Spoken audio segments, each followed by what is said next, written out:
concerning the curving of the maxillary lateral incisor. Okay, the steps will be the same. يعني first of all we're going to make our trapezoid, the first step, but with the measurements of the lateral incisor. So open your portfolio on the page of the measurement, then take the measurement of the lateral incisor. So we're going to make again another trapezoid, but the trapezoid will be small. My measurement will be, instead of 10.5 here, you will find it 9 millimeters. Instead of 10.5, you are going to measure from the cervical line 9 millimeters. Then take your measurement here, it will be 2.5 and 2.5, not 3.5 and 3.5. So it will be smaller by 1 millimeter from here. Again, in the upper part, it will be the same. Instead of 4.5 and 4.5, it will be 4 and 4. Okay?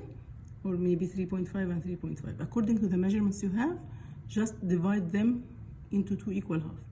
Then measure, cut to reach the same step, first step, which is the trapezoid, but with the new small measurements. After that, we're going to make our second step, which is I will take again my cervical line, take the height of contour. Here I will raise, I will measure 2 millimeters. Okay, not 3 like the upper. Make it, the upper central, make it about 2 to 2.5 and take your height of contour. Okay, then make your midline. Then take the measurements in the book to make my triangle. Okay, cut again the triangular shape I have. The second step. What is the difference? All the difference is the measurements till now. Okay, after I finish cutting, I go for my finishing and polishing. Okay, this is the differences after I finish the 2 teeth.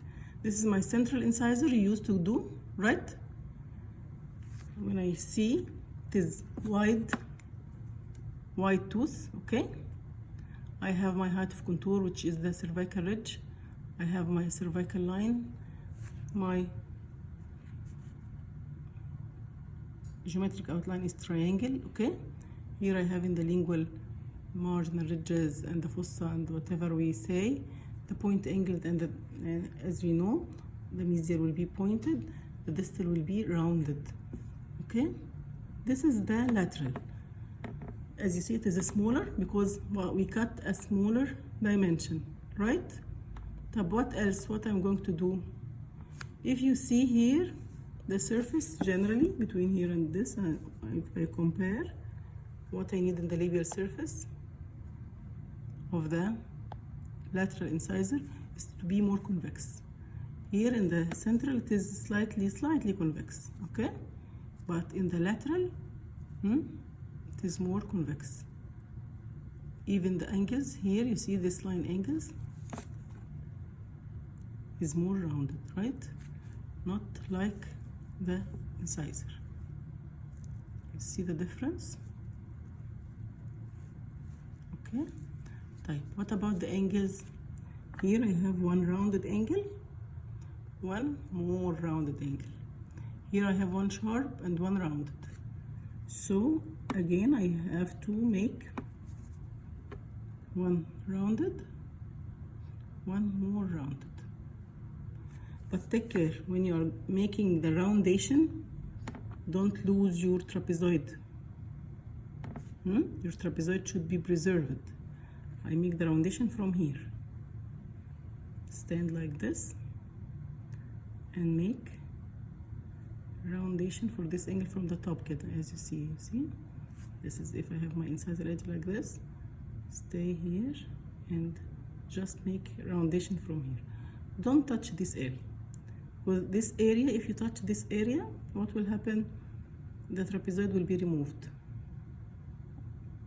Okay? Just make it rounded like this.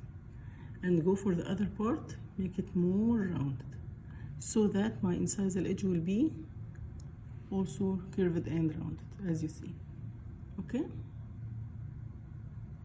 then here in the lingual side I will draw my margins the same way I used to do in the central incisor, the cingulum, but here you should make it thicker margins and deeper fossa. And to compare, the margins in the lateral is thicker, all the angles as you see are rounded, not like the lateral, like the central. Okay, here you have me, you see another lateral incisor as you see. The angles, one rounded, one more rounded, with the incisal edge appears to be more rounded. The cingulum is well marked, and the ridges, marginal ridges are thick. Thick means when I'm drawing, don't go away near the margin, no, go inside and then draw a thick margins. After I draw this thick margins, I can remove the fossa from inside to be slightly deeper. Don't forget again, if you remember, as I told you, the lingual convergence, you see here how it is so clear, how the lingual side is smaller than my labial side. If I compare from the incisal aspect, my central and lateral, what shall I see here? We'll find that my central incisor is wide, mesiodistal dimension is greater than the labiolingual, right? But here they are almost rounded or oval incisal aspect. And after you finish carving, you should notice this point, that my lateral incisor should have, from the incisal aspect, should have what?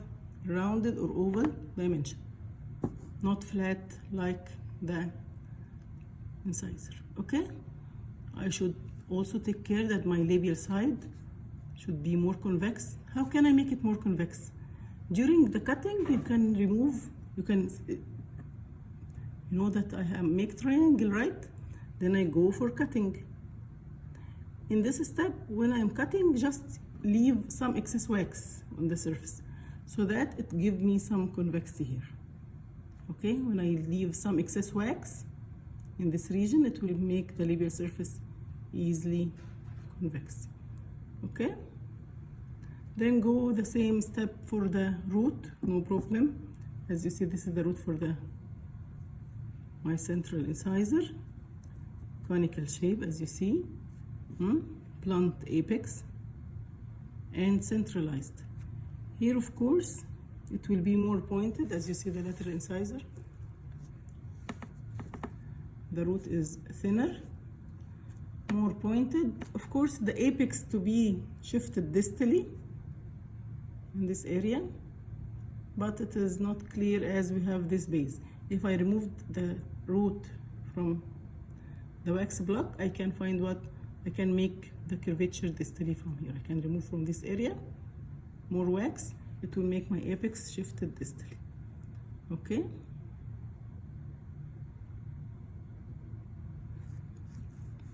so the measurements will be the same, the steps will be the same, but just the measurements will differ. And after I begin finishing and polishing, what lines are rounded, what lines are pointed, angles, the depth of the fossa, the thickness of the margins, these are the main difference between them, nothing more. Okay.